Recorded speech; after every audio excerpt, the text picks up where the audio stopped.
Hello to all traders and welcome back to another market review brought to you by Orbex. So stepping away from the metal market, which we've seen gold in yesterday's trading break 5,000 once again as it continues its bullish drive to erase most of its losses from last week's sell-off. We're just looking at indices today because earnings have been a little bit mixed in America. We've had Nvidia and Microsoft drop off by 2% in normal trading. Pre-market trading, it could actually drop a little bit further down.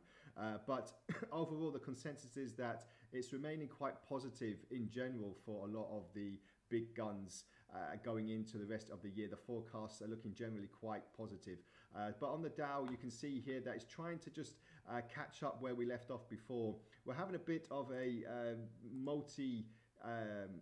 month top at the moment, going back to the beginning of the year where we tested this kind of 49,600 area.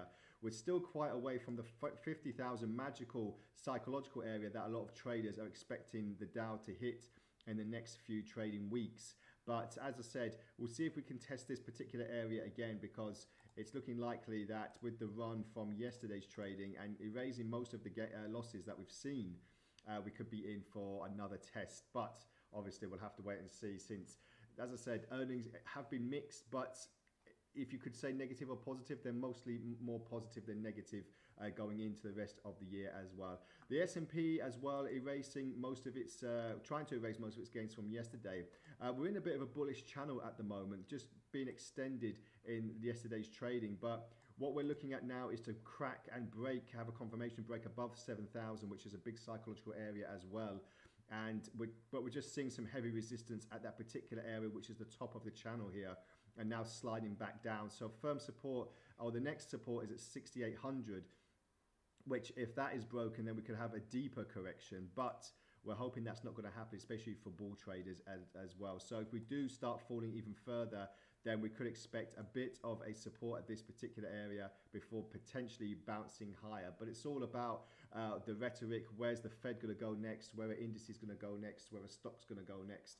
We've had, obviously, you could say, a global sell-off last week. We had, cryptocurrencies falling, metals falling, indices falling. It was quite a dramatic sell-off, but maybe it was needed to refresh the market, especially after gold's massive bull run that we've seen over the last few months. So let's wait and see what's going to happen next. As usual, bring you all the latest in fundamentals and technicals as they come.